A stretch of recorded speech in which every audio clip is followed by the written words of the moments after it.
अब तो बहुत भूख लग रही है और कुछ खाना मिले ना मिले ये फल खाकर काम चला लेते हैं। हाँ भाई, कुछ नहीं तो ये फल ही सही। अरे ये फल मत खाइए, ये जहरीले हैं। हाँ, तुम्हें कैसे पता? इन्होंने बताया। हाँ? पर ये स्वयं तो यही फल खा रहा है और हम ये खाएंगे तो मर जाएंगे हैं? ऐसी अर्थहीन बातें करने वाला कौन है ये? ये महापुरुष हैं, इनकी बात मानने में भलाई है। ये बच्चा महापुरुष। यदि ये महापुरुष है तो हम तो अति महापुरुष हैं। अरे ये स्वयं भगवान है। वे जो करते हैं वो करने में नहीं, पर वे जो कहते हैं वो करने में ही हमारी भलाई है, समझो। तुझे भूखा रहना है तो रहे, हम तो ये फल खाएंगे। चलो महापुरुषों, ये फल खाओ और भूख मिटाओ। लाओ भाई, महापुरुष चलो, अब भी कहता हूँ इनकी बात मानो। ये जहरीले हैं। छोड़ो फिर। तू भी खा ले। ये देख, मैंने तो खाया, मुझे कुछ नहीं हुआ। ये देख, मैंने भी खाया, कुछ हुआ क्या? कुछ भी तो नहीं हो रहा है हमें। हम भी तो महापुरुष हैं। आजा तू भी खा ले। ये क्या हो रहा है? ये अरे ये वर्णी जी की बात सही थी। वर्णी जी की बात सच थी। जो भगवान की नहीं सुनेंगे उनका तो यही हाल होना निश्चित है। पर हाँ, इन सब को एक बार तो आपके दर्शन जरूर हुए हैं, तो कभी ना कभी तो उनका कल्याण जरूर होगा। हाँ?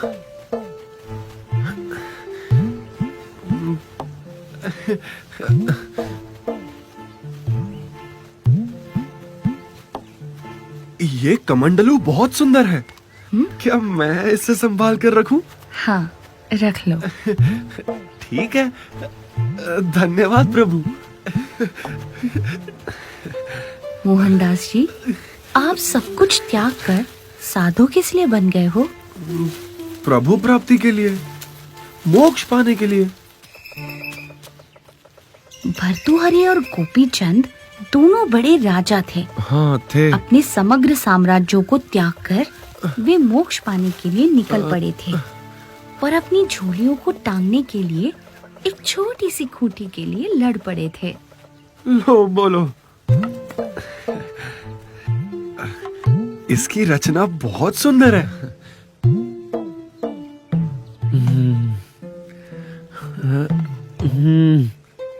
आपको पता है वर्णी जी, भरत राजा तो समग्र पृथ्वी का राज्य त्याग कर मोक्ष प्राप्ति के लिए निकल पड़े थे, पर उन्हें एक हिरण से ऐसा मोह हो गया कि वे मोक्ष मार्ग से विचलित हो गए।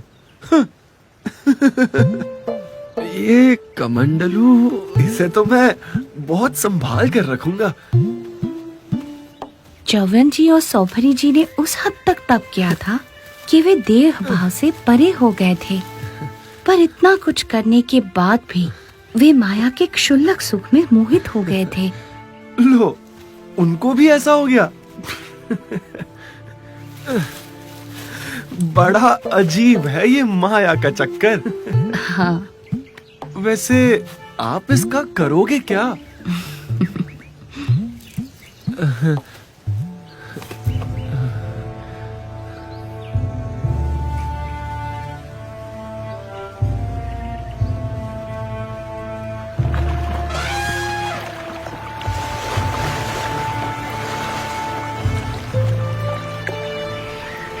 मेरा प्यारा प्यारा कमंडल, इसमें पानी पीने का मजा ही कुछ और आएगा।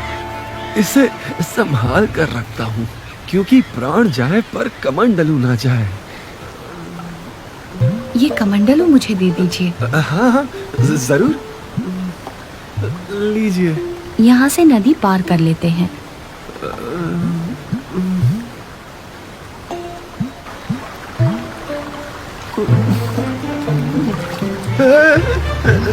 संभल कर,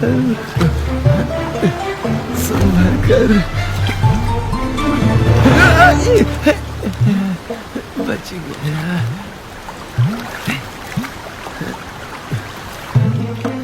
जरा ध्यान से प्रभु, गिरा मत देना, कमंडलू संभाल लेना।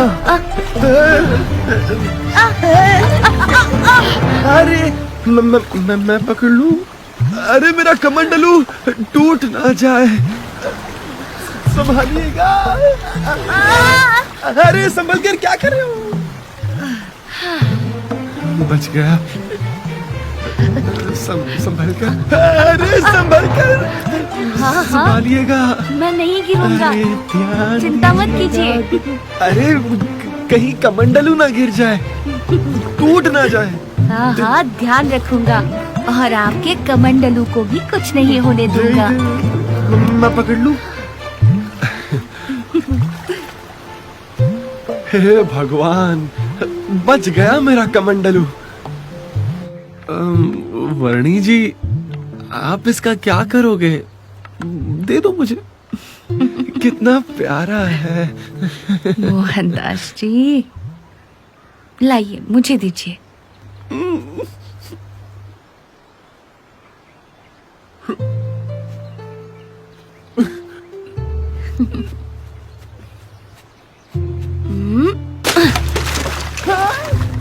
क्या कर दिया आपने? अरे क्या? सत्यानाश! इतना सुंदर कमंडलू तोड़ दिया आपने। हाँ, क्योंकि साधु सन्यासी का सत्यानाश तो तब हो जाता है जब उसकी वृत्ति परमात्मा से छूटकर कोई भी छोटी बड़ी माइक वस्तु में लग जाती है। जिसको पाने के लिए सब कुछ छोड़ दिया हो, उस परमात्मा के सिवा और कहीं भी लगाव हो जाए तो साधु जीवन का सत्यानाश। सही कहा आपने नीलकंठ वर्णी। मैं भी भगवान के भजन छोड़कर इस तुच्छ कमंडलू के गीत गाने लगा था। मेरा तो स्वभाव ही ऐसा है, कहीं ना कहीं लगाव हो ही जाता है। तो मेरा मोक्ष कैसे होगा? निराशा से निराकरण नहीं होता, आशा रखिए मोहनदास जी।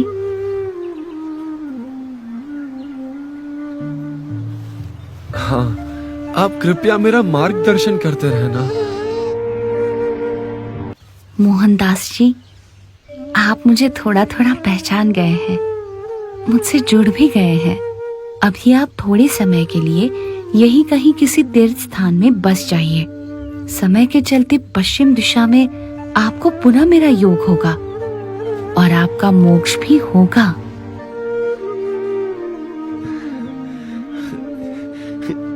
ठीक है वर्णी जी, जैसा आप उचित समझे। मुझ पर अपने आशीर्वाद बनाए रखिएगा। प्रणाम।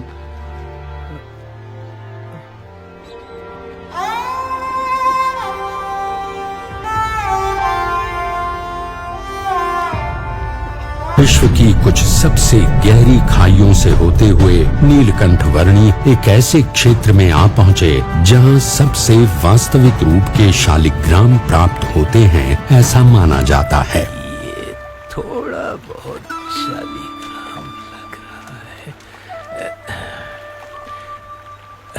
नहीं, पक्का होगा। और ढूंढता हूँ, शायद इससे भी अच्छा मिल जाए। आप कुछ ढूंढ रहे हो? हाँ, सच्चे शालिग्राम। इस विस्तार में अनगिनत पत्थर हैं, ऐसे काले काले। और ऐसे अनगिनत पत्थरों में से कभी कभार एक सच्चे शालिग्राम मिल जाते हैं। बड़े अमूल्य होते हैं सच्चे शालिग्राम, क्योंकि सच्चे शालिग्राम की मूर्ति में भगवान बसते हैं। यदि वो मिल जाएं तो बस भाग्य उजागर हो जाए, कल्याण ही हो जाए अपना। क्या मूर्ति में भगवान सचमुच होते हैं? हाँ, वैसे तो परमात्मा कण कण में व्याप्त है, और परमात्मा ने प्रमाणित की हुई मूर्ति में तो उनका वास जरूर होता है। परमात्मा और कहाँ बसते हैं? अपने धाम में, और यहाँ इस पृथ्वी पर ब्रह्म स्वरूप संत में। जैसे इन अनेकों में से कोई एक शालिग्राम होते हैं, वैसे अनेक प्रकारों में एक सच्चे प्रकट ब्रह्म स्वरूप संत होते हैं, जिनमें साक्षात परमात्मा का सांगोपांग निवास होता है। परमात्मा स्वयं या ऐसे ब्रह्म स्वरूप संत ही जीव को परम कल्याण का मार्ग दिखा सकते हैं। और इसीलिए उन दोनों की प्राप्ति भी अति दुर्लभ है।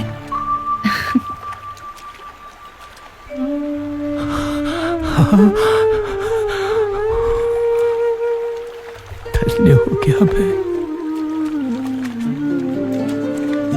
प्रणाम प्रभु।